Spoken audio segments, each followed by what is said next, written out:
하나님의 말씀 에베소서 4장 17절로부터 24절까지입니다. 에베소서 4장 17절부터 24절까지 말씀을 제가 읽겠습니다. 그러므로 내가 이것을 말하며 주 안에서 증언하노니 이제부터 너희는 이방인이 그 마음에 허망한 것으로 행함같이 행하지 말라. 그들의 총명이 어두워지고 그들 가운데 있는 무지함과 그들의 마음이 굳어짐으로 말미암아 하나님의 생명에서 떠나 있도다. 그들이 감각 없는 자가 되어 자신을 방탕에 방임하여 모든 더러운 것을 욕심으로 행하되 오직 너희는 그리스도를 그같이 배우지 아니하였느니라. 진리가 예수 안에 있는 것 같이 너희가 참으로 그에게서 듣고 또한 그 안에서 가르침을 받을진대 너희는 유혹의 욕심을 따라 썩어져가는 구습을 따르는 옛사람을 벗어버리고 오직 너희의 심령이 새롭게 되어 하나님을 따라 의와 진리의 거룩함으로 지으심을 받은 새 사람을 입으라. 아멘. 당신의 주인은 DNA가 아니다. 이 DNA는 세포의 가장 중요한 세포의 정보를 이렇게 DNA라고 합니다. 그러니까 유전자라고 말할 수 있죠. 그런데 이 책을 쓴 분이 브루스 립턴이라는 박사인데 그분은 유전자가 우리의 인생을 결정한다. 우리 삶을 결정한다. 이것이 유전자 결정론입니다. 그렇게 생각이 왔습니다. 그런데 이 브루스 립턴 박사는 우리의 몸과 운명을 바꾸는 것은 DNA 유전자가 아니라 우리의 믿음과 환경이라는 사실을 그는 발견을 하였습니다. 그래서 우리가 생각을 바꾸어서 사고의 과정을 재훈련하기만 하면은 우리의 몸도 그리고 우리의 인생도 바꾸어질 수 있다라는 희망의 메시지를 전하였습니다.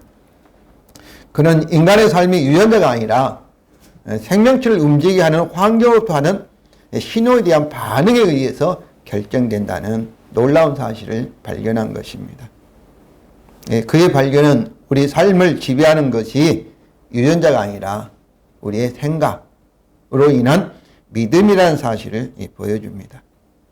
우리의 생각은 카메라의 필터와 같이 어떤 생각을 장착하느냐, 어떤 생각을 가지느냐, 어떤 믿음을 가지고 있느냐에 따라서 세상을 달리 보입니다. 다시 말하면 우리 생각에 따라서 우리 몸도 우리 안에 있는 세포도 또 유전자도 바뀌어 간다는 것이죠. 외국에서 보면은 이렇게 아주 5살, 6살 먹은 아이가 이렇게 2개 국어를 한 것이 아니라 5, 6개의 국어를 언어를 하는 그런 아이들을 볼 수가 있습니다. 어떻게 5살, 6살 밖에 안 됐는데 어떻게 그 많은 언어들을 이렇게 배울 수가 있겠어요? 근데 언어를 배우는 것은 여러분이 한국어를 하는 이유가 뭔지 아십니까? 태어날 때부터 우리말을 부모로부터 사람들로부터 들었기 때문에 한국어를 합니다. 여러분이 미국에 태어나서 영어를 들었다면 못 하겠어요? 영어를 하게 되는 거예요. 그래서 어떤 언어를 하느냐는 것은 뭐가 중요해요?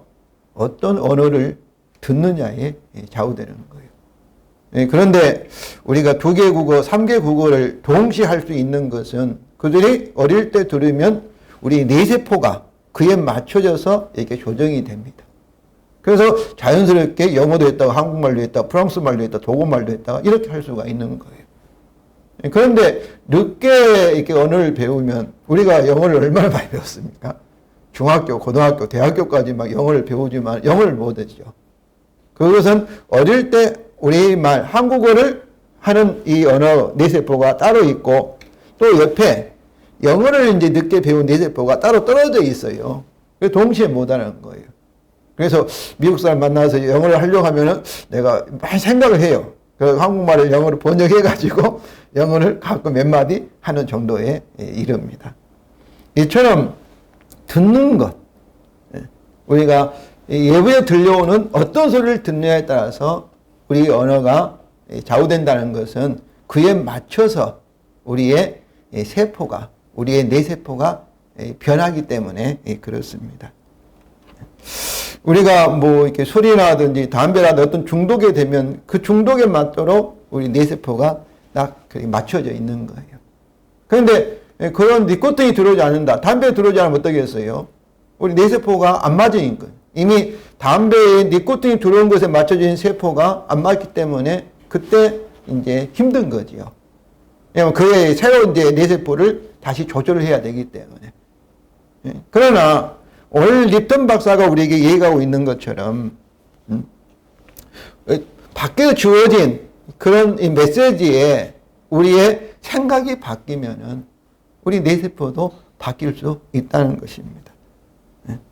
제가 립턴 박사의 후생 생물학 이론을 소개한 이유는 그의 주장이 우리 신앙생활에도 도움을 주기 때문입니다. 복음의 진리가 우리에게 어떻게 작동하는 원리를 이해하는 데 도움을 준다는 것이죠. 그것은 우리 생활에서 생각의 중요성을 알려주고 더 나아가서 생각, 우리 믿음이 강화되고 믿음이 성장하기 위해서 뭐가 중요한? 들음, 배움이 중요한 거죠. 복음의 진리에 의해서 결정된 우리의 정체성에 대한 우리 생각에 따라 우리 행동도 변화된 우리의 생활이 따라온다는 것이죠. 이런 립턴 박사의 발견은 하나님의 창조 질서에 일치합니다. 학문이라는 것은 무엇이겠어요? 하나님이 창조하신 그 원리를 발견하는 것이 학문입니다. 육체가 영혼을 지배하는 것이 아니라 영혼이 육체를 지배하는 것입니다. 성도 여러분, 오늘 본문을 통해서 립턴 박사의 발견을 확인하면서 그리스도를 바르게 배웠습니까? 라는 질문에 답을 찾아보시기 바랍니다. 우리가 읽은 오늘 본문은 에베소서가 6장으로 되어 있는데 1장부터 3장은 신학적인 부분입니다. 복음의 진리를 설명하고 있고 이 복음의 진리의 근거에서 이제 우리의 도덕적인 생활에 대해서 권면으로 되어 있습니다. 그런데 오늘 본문 앞에 4장 1절부터 16절은 교회 공동체에 대한 말씀이고 그리고 오늘 본문은 우리 이 교회 안에 있는 우리 성도들 개개인에 대한 권면에 대한 가장 일반적인 원리를 우리에게 제시하고 있습니다. 오늘 본문 그러므로 시작하고 있는데 4장 1절도 그러므로 시작하죠. 다 1장부터 3장에 있는 이 신학적인 진리의 근거에서 권면하는 것이죠.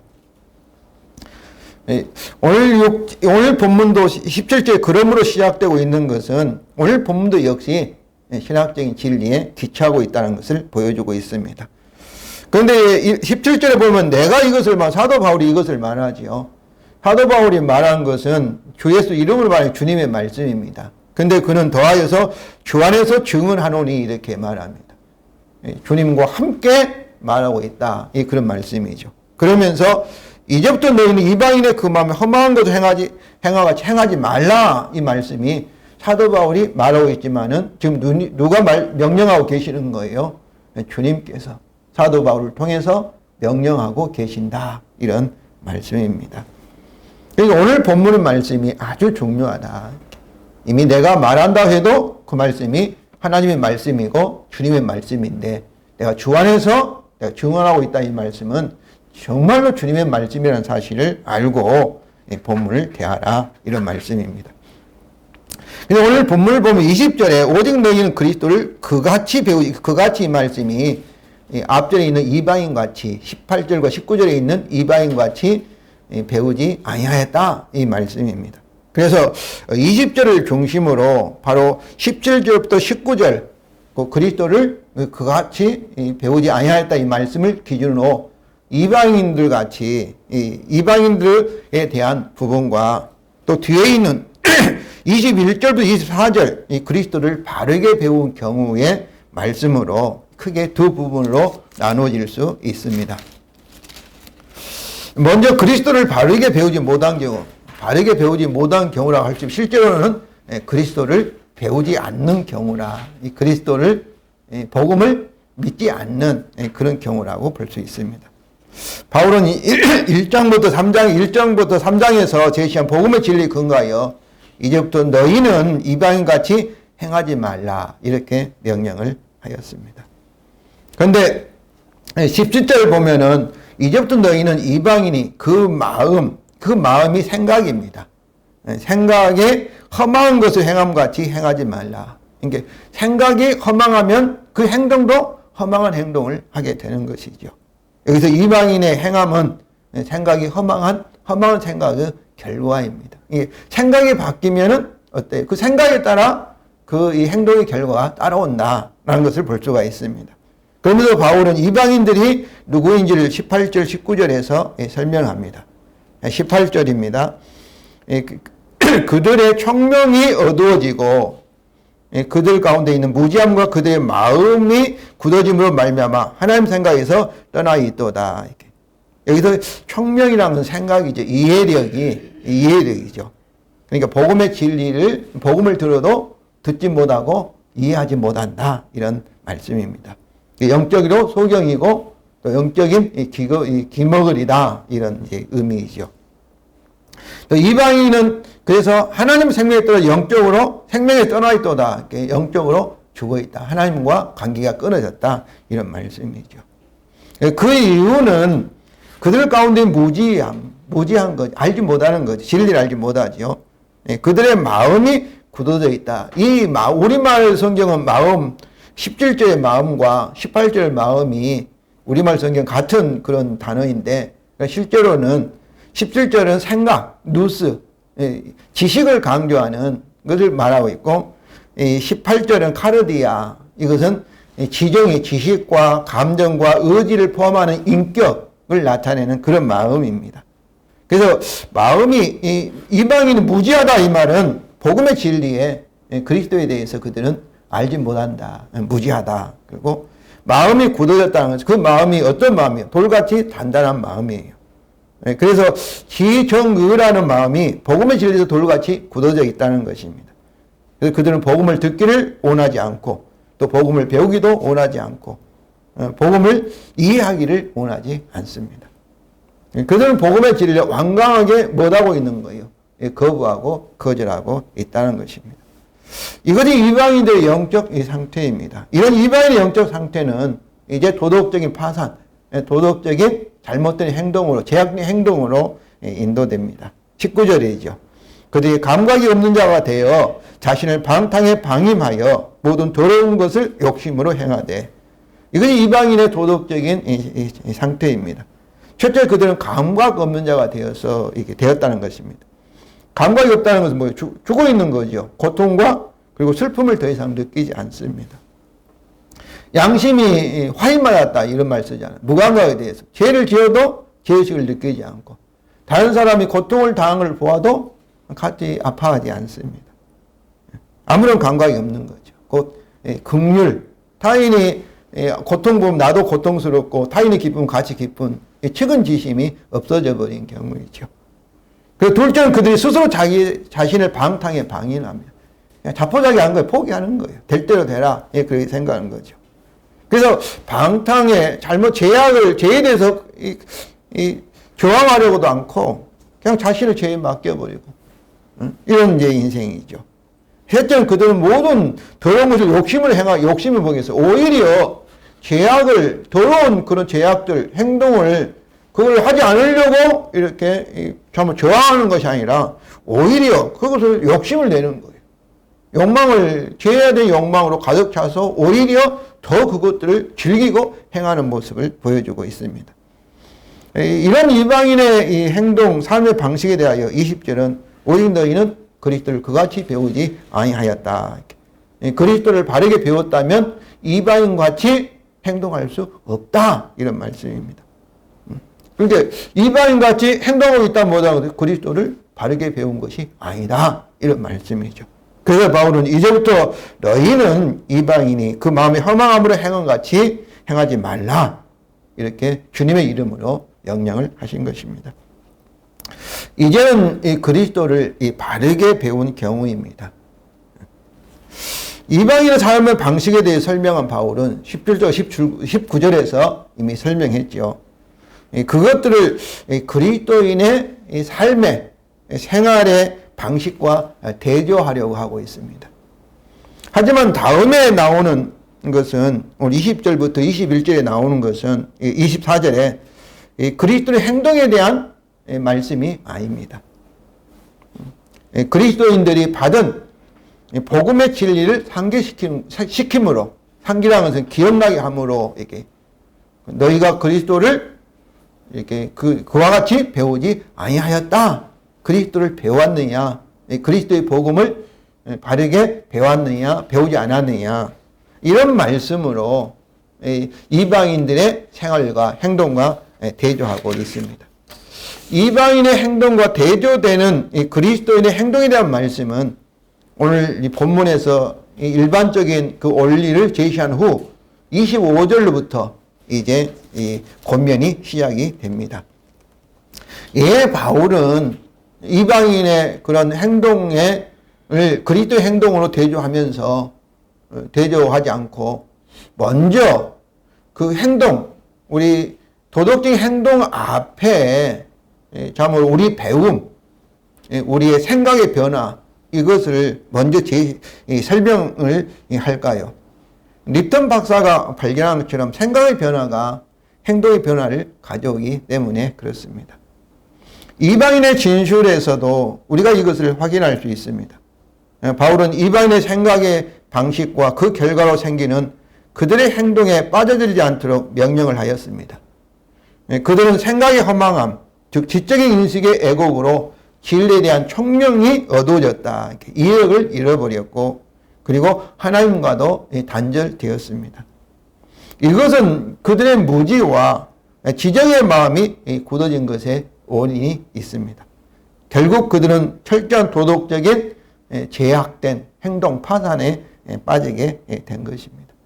이처럼 잘못된 생각에 의하면은 어떻겠어요? 잘못된 행동, 제약된 행동이 나온다는 것을 우리가 17절부터 19절에서 볼 수 있죠. 근데 생각은 뭔 문제예요? 그들이 무지하고 그리고 그들의 마음이 진리를 들으려고 하지 않고 완고하게 거절하고 그래서 그들의 총명이 얻어지고 하나님과 관계가 끊어진 결과로서 그들은 도덕적인 파산된 그런 제약된 행동으로 빠지게 되었다는 것입니다. 이와 같이 행동의 변화에 생각의 변화가 아주 중요합니다. 그리고 생각이 변화하기 위해서는 뭐가 중요해요? 진리의 말씀을 바르게 배우는 것, 그리스도를 바르게 배우는 것, 듣는 것, 그리고 배우는 것이 중요하다는 것이죠. 그리스도를 바르게 배운 경우는 20절부터 24절을 살펴보겠습니다. 20절입니다. 오직 너희는 그리스도를 그같이 배우지 아니하였느니라. 그리스도를 배웠다 하면서 우리가 이방인같이 계속 행하고 있다면 그것은 그리스도를 바르게 배운 것이 아니다는 것입니다. 그래서 바울은 그리스도를 바르게 배운 경우를 이제 21절에서 설명합니다. 즉 그리스도를 바르게 배우면 이방인같이 살 수 없는 이유를 상세하게 설명합니다. 21절입니다. 진리가 예수 안에 있는 것 같이 너희가 참으로 그 얘기를 듣고 또한 그 안에서 가르침을 받았을 진데 여기 참으로 이 말씀이 진짜 참으로 너희가 받았다는 사실을 강조하고 있습니다. 너희가 그 얘기를 듣고 또한 그 안에서 가르침을 받았다. 받을 진대의 말은 받았다. 참으로 받았다. 받았다 그런 말씀이죠. 그러면 우리가 이방인처럼 계속 살 수 없는 이유가 무엇입니까? 우리가 너희가 참으로 그 얘기 듣고 또한 그 안에서 가르침을 받았기 때문입니다. 그리스도를 바르게 배웠다는 것은 지금 그가 누구겠어요? 그리스도지요. 또 그 안에는 그리스도지요. 우리 눈에 아직 보이지 않습니다. 그러나 우리를 위해 십자가에서 죽으시고 그리고 다시 사신 그리스도. 저는 그리스도께서 성령으로 우리 가운데 이 자리에 계심을 저는 믿습니다. 그래서 제가 이렇게 이 그리스도 이 복음을 성경 말씀을 이렇게 전하고 가르치잖아요. 그때 여러분이 누구에게 듣는다는 거예요? 너희가 참으로 그리스도에게 직접 듣는다. 그리스도가 말씀하신다. 사도 바울이 명령할 때 누가 명령하여 주 안에서 한다는 것은 그리스도가 바울을 통해서 명령하고 계신다. 그래서 그에게서 듣고 또한 그 안에는 그리스도와 함께 그리스도와 연합해서 가르침을 받은 것입니다. 그러므로 살아계신 그리스도가 우리가 누구를 배우는 거예요? 그리스도를 배우는 거죠. 이게 우리의 설교의 내용이 그리스도죠. 근데 제가 설교가 있지만 실제로 누가 설교하고 계셔요? 그리스도가 가르치는 선생님입니다. 그리고 그리스도 안에 배운다는 것은 우리가 배울 때 그리스도와 함께 배우는 거예요. 이 말씀은 그 말씀을 들을 때 그것을 가르치시 깨닫게 하시는 분이 누구예요? 그리스도예요. 성령을 통해 지혜와 계시를 위해서 깨닫게 하신다. 이런 말씀입니다. 사실 20절과 21절 말씀이 제 교육 신학입니다. 제가 여러분을 가르치지만은 제가 가르친 것이 아니고 주님이 하신다. 주님이 말씀하시고 주님이 가르치시고 주님이 깨닫게 하신다. 깨닫게 하신다. 저는 그렇게 믿습니다. 그렇기 때문에 그리스도를 바르게 배우면 우리는 결코 어떻게 했어요? 이방인같이 살 수가 없는 것이죠. 그리스도를 바르게 배우면 우리는 그리스도와 같이 살아갈 수밖에 없습니다. 그리스도의 제자가 되어서 그리스도를 따라가는 삶을 할 수밖에 없다는 거예요. 그래서 에베소 4장 15절 16절에도 교회가 성장하는 것도 돼요. 그래서 온몸이 그리스도께서 자기 몸인 우리 교회를 이렇게 자라가게 하시고 그리고 세워져 가게 하신다. 이런 말씀이에요. 그러니까 우리가 어린아이가 크면 저절로 막 세월이 지나면 나이가 먹으면 막 커지잖아. 키가 자라가잖아요. 이와 같이 마찬가지인 것이에요. 그래서 오직 너희는 그리스도를 그같이 배우지 아니하였다. 또 너희가 참으로 그에게 듣고 또한 그 안에 가르침을 받았다는 이 말씀은 골로새 2장 6절과 7절 말씀과 같은 내용입니다. 그러므로 너희가 그리스도 예수를 주로 받았으니 그 안에서 행하라. 그 안에 뿌리가 박히며 세움을 받아 교훈을 받는 믿음에 굳게 세워져 감사함이 넘치게 하라. 그리스도 예수를 주로 받았다는 말씀은 그리스도 예수를 배웠다 이 말씀입니다. 그러면 그리스도를 배우면 우리가 어떻게 되는 그리스도 그 안에 주님과 연합되었다. 그 안에서 살아갈 수밖에 없다. 이런 말씀이죠. 그러니까 그리스도를 배우는 것은 학교에서 선생님이 뭐 국어를 가르치고 영어를 가르치는 단순히 지식 정보가 아닌 거예요. 그리스도와 결혼하는 거예요. 그리스도를 경험하고 체험하는 그 결과를 가져오는 거예요. 그래서 그리스도를 바르게 배우는 자는 그를 주님으로 모시는 거예요. 나는 주님에 속한 자고.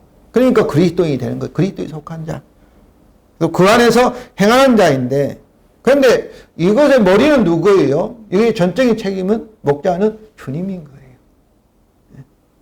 주님을 따라가는 자, 주님과 함께 연합된 생활을 하는 자, 주님과 같이 결혼 생활을 하는 자가 그리스도를 바르게 배운 자입니다. 바울은 에베소 1장 22절 23절에서 복음이 가져온 이것에 대하여 이 연합에 대하여 신앙 고백을 합니다. 또 만물을 그 발 아래 복종하게 하시고 그를 만물 위의 교회의 머리로 주셨다. 만물의 주가 되시고 만물의 왕이신 그리스도를 하나님께서 우리에게 주셨다. 우리에게 신랑으로, 우리 남편으로, 우리의 주님으로 주셨다. 그러면 우리는 누구이겠습니까? 교회는 그의 몸이다. 우리는 그리스도와 한 몸이니, 한 몸이기 때문에 만물 안에서 만물을 충만케 완전케 하시는 이는 그리스도라든지 하나님이시죠. 우리는 그리스도의 생명으로, 그리스도의 지식으로, 그리스도의 권세로, 그리스도의 능력으로, 그리스도께서 하나님 아버지로부터 받은 모든 유업이 누구 거예요? 그리스도 재산이, 기업이 그리스도 하나가 되었으니까 저와 여러분의 것이다. 그리스도 우리 남편이니까. 이런 신앙 고백을 하고 있는 것입니다. 살아있는 그리스도와 우리의 연합을 가져오는 그리스도를 바르게 배우는 것은 진리가 예수 안에 있는 것과 같습니다. 진리가 예수 안에 있다는 것은 예수님의 삶과 십자가의 죽음의 뿌리를 두고 있는 복음의 진리입니다. 그래서 에베소 1장 13절에 그 안에 너희도 진리의 말씀 곧 구원의 복음을 듣고 그 안에서 또한 믿어 약속의 성령의 인치심을 받았다. 이렇게.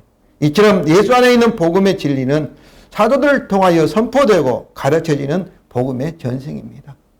다시 말하면 신약 성경이라 이렇게 볼 수가 있죠. 교회가 사도 전승인 성경에 근거하여 예수 안에 있는 복음의 진리를 바르게 선포하고 가르치면, 그리고 또한 복음의 진리를 바르게 배우면 그것은 너희가 그에게서 듣고 또한 그 안에서 가르침을 받는 것과 같다는 것입니다. 사도 바울이 명령하고 있지만 주 안에서 하고 있다는 말은 무슨 말씀이겠어요? 주님이 사도 바울을 통해서 하고 계신다. 살아계신 주님께서 이 사도들이 기록한 전승인 신약 성경을 통해서 우리에게 말씀하고 있다. 이렇게 말하고 있는 것입니다. 그렇습니다. 복음의 진리를 바르게 선포하고 가르치면 반드시 그리스도께서 역사하십니다. 복음을 증거하는 1차적인 책임은 교회, 목사가 아니라 누구겠어요? 주님 자신이기 때문에 그렇습니다. 교회의 목사는 주님의 복음의 사역의 동력자로 참여하는 것입니다. 진짜 선생은 누구예요? 바로 살아계신 주님입니다. 주님. 우리 한국에는 목사님들을 강조하는, 존경을 해야 돼, 선생이니까. 그러나 목사보다도 누가 더 중요한 거예요? 눈에 보이지 않지만은 주님이 중요합니다. 그리스도께서. 성도 여러분, 여러분의 목사가 주님이 아닙니다. 구원자가 아닙니다. 누가 구원자예요? 이제 십자가에 우리 죄를 대신 짊어지시고 우리 대신 언약에 따라, 계약에 따라 심판을 받으시고 그리고 다시 사셔서 승천하여서 하나님 보좌 우편에 앉아 계신 그 주님이, 그리스도가 저와 여러분의 주님이시고 구원자이심을 우리는 항상 기억해야 합니다. 목사는 그의 종이에요. 그의 사역자예요. 보조자예요. 보조자. 그 성경은 하나님 성경, 하나님이 하시는 사역입니다. 바울은 참으로 그에게 듣고 그 안에 가르침을 받은 것, 그 그리스도를 바르게 배운 것에 대하여 22절과 22절부터 24절에서 세 개의 부정사들과 이미지들을 사용하여서 더 자세히 설명합니다. 22절, 24절이죠. 너희는 유혹의 욕심을 따라 썩어져가는 구습을 따른 옛사람을 벗어버리고 오직 너희 심령을, 여기도 심령이 누스 생각입니다. 생각이 새롭게 되어 하나님을 따라 의와 진리의 거룩함으로 지으심을 받은 새 사람을 입으라. 그러니까 옛사람을 벗어버리고 이 말씀이 부정사예요. 새 사람을 입으라는 것도 부정사인데 옛사람은 헌옷을 벗어버리고 새 옷을 입는 것처럼 그런 이미지를 사용한 한 쌍을 이룹니다. 옛사람을 벗어버리고 새 사람을 입으라 이 부정사들은 부정 과거의 특정한 시점에 일어난 사건을 가리키는 그런 동사가 이 부정 과거형이에요. 그런데 중간에 있는 오직 너희의 심령이 새롭게 되 23절은 부정사는 현재 수동태입니다. 그러니까 과거적인 사건이 아니라 현재 계속 일어나야 할 사건들을 가리키는, 그러니까 오직 너희 심령이 계속 새롭게 되어지는 것을 강조하고 있습니다. 그래서 옛사람을 벗어버리고 새사람을 입으라 이 말씀은 과거에 일어났던 과거와 근본적인 단절인 결정적인 변화를 강조하고 있죠. 과거의 특정 시점에 너희가 옛사람을 벗어버리고 새사람을 입었다라는 사실을 강조합니다. 그러나 오직 너희 심령이 새롭게 되어 이 말씀은 현재 계속해서 새롭게 변화되어야 한다를 강조하고 있습니다. 우리 헬라어에서 문법에서 부정사는 단순히 명령형으로 사용될 수도 있지만은 그러나 부정사의 이렇게 목적격이 여기가 너희들 목적격을 가지고 있는데 가질 때는 목적이나 결과 또는 보조적인 설명으로 이렇게 이해될 수 있습니다. 그래서 오늘 본문에서도 우리 20절, 21절을 위한 목적 또 결과, 그리스도를 바르게 배운 결과로 너희는 옛사람을 벗어버리고 새 사람을 입게 되었다. 이렇게도 이해할 수 있죠. 또 그리스도를 바르게 그리스도의 참으로 듣고 또한 그 안에서 배운 결과로 이제 배우기 위해서 새 사람을 새롭게 되어 새 사람을 잊기 위해서 그 얘기 듣고 또한 그 안에서 가르침을 받았다. 이렇게 목적으로 옛사람을 벗어버리고 새 사람을 잊기 위해서 너희가 그리스도를 바르게 배웠다. 이렇게도 이해할 수 있습니다. 이처럼 옛사람을 벗어버리고 새 사람을 입어라. 이 과거인 부정사는 그리스도를 바르게 배운 결과 또 목적인 과거의 결정적인 단절과 새롭게 변화된 사실을 강조하지만은 그렇게 이해할 수 있지만 명령으로도 이해되어야 합니다. 왜냐하면 이 3절에서 오직 너희의 심령이 새롭게 변화되어 현재 수동형 부정사가 과거 변화가 영원한 또 완전한 변화가 아니라는 것을 이게 보여주고 있기 때문에 그렇습니다. 과거에 옛사람을 버리고 새사람을 입었던 그것이 영원한 변화지요. 이것은 바뀌어질 수 없습니다. 한번 과거 입으면 이 새사람을 다시 벗어버리고 그럴 수가 없어요. 이건 결정적이지만 그러나 완성되지는 않았다는 것을 보여주고 있습니다. 영원하고 변할 수 없는 그런 사건이지만은 그러나 완성이 미래에 있다는 것을 말하는 거죠. 옛사람을 벗어버리고 말씀은 로마서 6장 6절에 나타납니다. 우리가 알거니와 우리 옛사람이 예수 함께 십자가에 못 박힌 것은 죄의 몸이 죽어 다시는 우리가 죄의 종로를 하지 아니하려 함이니. 그런데 로마서 6장 4절에는 예수 함께 세례를 받아 예수 함께 십자가에서 이렇게 죽었다. 이 사실을 장사진에 되었다. 이 세례를 말하고 또 로마서 6장 5절에는 그리스도 연합하여서 죽은 것에 연합되었으면 부활에도 연합되리라. 이런 말씀으로 되어 있습니다. 그러니까 6장 6절 말씀도 세례로 우리 세례를 받을 때 그리스도 함께 연합되어서 그리스도가 십자가에 죽을 때 우리 죽고 장사진을 장사되었고 부활할 때 같이 부활하였다. 이런 의미죠. 또 세상을 이루라는 이미지는 갈라디아서 3장 37절에 나타납니다. 27절. 아무튼 누구든지 그리스도와 합하기와 세례를 받은 자는 그리스도로 옷 입었느니라. 이렇게. 그러니까 세례를 받는 뭐예요? 그리스도와 연합하기 위하여, 그리스도와 결혼하기 위하여. 세례는 결혼식과 같아요. 이처럼 옛사람을 벗어버리고 새사람을 입으라는 말씀은 십자가의 죽음과 부활 사건에서 우리가 그리스도와 연합을 가리키는 의미하는 세례를 받는 것과 동일합니다. 그러므로 옛사람을 벗어버리고 새사람을 입으라는 명령은 세례를 반복해서 받으라 이런 명령이 아닙니다. 십자가 부활 사건에서 세례가 의미하는 그리스도와 연합된 자신의 정체성을 자신이 누구인지를 알고 그 정체성에 따라 그리스도 안에서 계속 살아갈 것.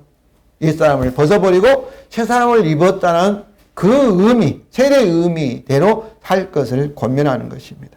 그러니까 옛사람대로 이방인처럼 살 수 없다는 것이죠. 이것이 또한 그리스도를 바르게 배운 결과요 목적입니다. 그러면 그리스도를 바르게 배운 우리는 살아계신 그리스도께서 듣고 또한 그 안에서 배웠기 때문에 그리고 옛사람을 벗어버리고 새사람을 입었기 때문에 이방인처럼 계속 살아갈 수 없습니다. 그런데 바울은 그 이유를 22절과 24절에 다시 설명합니다. 첫째는 인생을 낭비하기 때문입니다.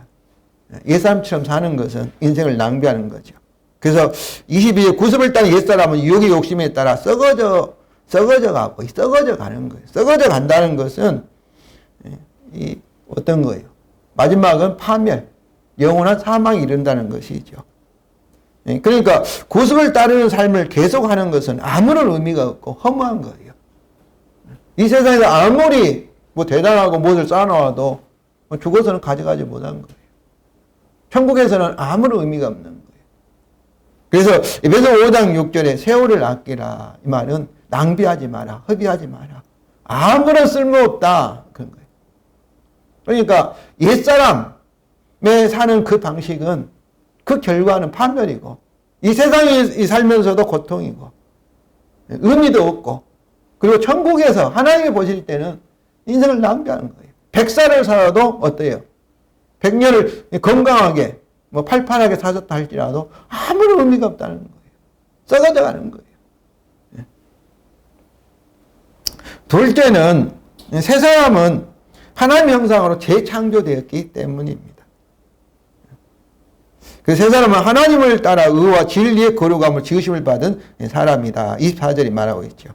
하나님을 따라 지으심을 받았다는 것은 부정과거 소동형으로 과거에 하나님에 의해서 하나님 형상으로 재창조함을 받았다는 것을 말하고 있습니다. 고린도서 3장 10절에 세상을 입었으니 이는 자기를 창조한 이의 형상을 따라 지시기까지 새롭게 하심을 입은 자니라. 하나님 형상으로 재창조된 새 사람을 입었다는 것은 다시 말하면 하나님 형상으로 재창조되었다는 것은 그리스도와 연합되었다. 그리스도 안에 있게 되었다. 이런 말입니다. 왜냐하면 그리스도가 뭐예요? 하나님의 형상이기 때문에 그렇습니다. 또 다른 말, 하나님 형상으로 창조되었다는 것은 그리스도가 하나님의 아들인 것처럼 저와 여러분이 하나님을 닮은 하나님의 아들과 딸이 되었다. 이런 말씀입니다. 창세기 1장 26절 28절에서 하나님 형상으로 우리 사람이 창조되었다. 그 말은 하나님의 자녀로 하나님의 아들과 딸로 창조되었다. 그 말은 그리스도 안에 그리스도와 연합하였다. 그리스도 같이 되었다. 이런 말씀입니다. 그런데 이 세 사람은 진리의 의와 거룩함으로, 우리말은 의와 진리의 거룩함 이렇게 되어 있는데 원래는 진리로부터 나오는 의와 거룩함으로 하나님처럼 재창조함을 받았습니다. 이 말은 의와 거룩함은 세상에 우리는 그리스도 안에서 하나님 같은 의인이 이미 되었고 하나님 같은 거룩한 자가 되었습니다. 그래서 우리를 누구라고 성도, 거룩한 자, 성자 이렇게 부르고 있습니다. 그러나 이것은 영원히 변할 수 없는 진리요 우리의 신분입니다. 우리는 죄를 지어도 그리스도 정말로 예수를 믿는 구원받은 사람이라면 죄인이 아니라 의인입니다. 의인이 죄를 짓는 거예요. 그러니까 옛사람을 벗어보고 새사람을 입었다 하면 다시 옛사람 돌아갈 수가 없는 거예요. 하나님께 그걸 허락하지 않으셔요. 그러지만은 새사람을 입고도 옛사람처럼 살 수가 있어요. 죄인처럼 죄를 지을 수 있다는 거죠. 아직 완성되지 않았기 때문에 그렇습니다. 그러나 우리 말과 행실에서 우리는 하나님같이 의와 거룩한 열매를 풍성하게 맺어라. 그리스도를 닮아가는 성화 구원을 이루라. 이런 말씀이죠. 이를 위해서 23절입니다. 오직 너희의 심령, 생각이 새롭게 되어, 오직 이 말은 뭐겠어요? 오직 유일한 방법이다. 이것이 유일한 방법이다. 그러면 이것에 관심과 초점을 두라. 이것에 너희들의 관심을 가져라. 이것에 몰빵하라 이 말이죠. 여기서 심령은 마음의 영입니다. 마음은 헬라어로 이미 말씀한 것처럼 누스, 생각입니다. 영이 성령을 의미한다는 의견도 있지만은 여기서 마음의 영, 우리의 영이기 때문에 성경에 성령이 사람의 소유로 사용된 적이 없기 때문에 영은 우리의 마음 중심이나 태도로 이해를 합니다. NIV에서도 이렇게 우리의 마음의 태도 이렇게 번역되어 있습니다. 중요한 것은 우리 생각이 계속해서 변화되어야 한다는 것이죠. 로마 12장 2절입니다. 너희 이 세대를 본받지 말고 오직 생각을 새롭게 함으로 변화를 받아 하나님이 선하시고 기뻐하시고 온전한 뜻이 무엇인지 분별하도록 하라. 우리 생각이 변화된 수동령이죠. 이 그리스도께서 성령을 통해서 우리 생각을 변화시킵니다.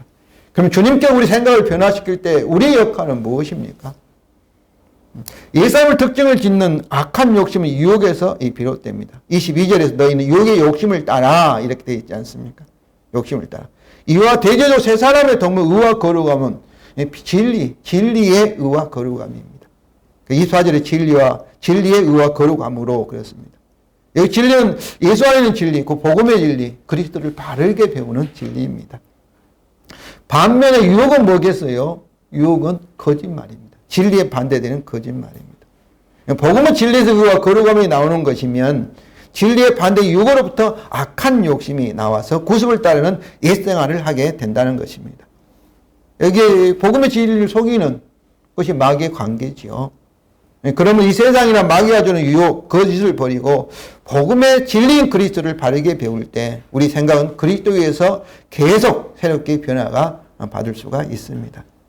이처럼 복음의 진리와 마음의 생각이 새로워지면 우리의 감정과 의지뿐만 아니라 행동의 변화가 있을 것이며 생물학자인 니톤 박사에 의하여 우리 몸의 세포까지도 변화가 될 수 있다는 것입니다. 그리고 복음의 진리를 듣는 것, 그리스도를 바르게 배우는 것이 우리의 책임입니다. 중요한 것은 겸손한 배우려고 하는 마음이에요. 소원이에요. 저는 확신합니다. 정말로 주님을 알기를 원하면 주님께서 가르치지 않겠습니까? 내가 원하면 주님을 만날 수 있고 주님을 배울 수가 있습니다. 진정 원하면 기도하고 형식이 아니라 정말 내 마음에서 원하면 내가 구원받기 원하고 내가 이 성장하기 원하고 복받기를 원하면 은혜받기 원하면 깨달을 수가 있습니다. 성도 여러분, 우리 한국교회는 교회 세상이 비난 대상이 되었습니다.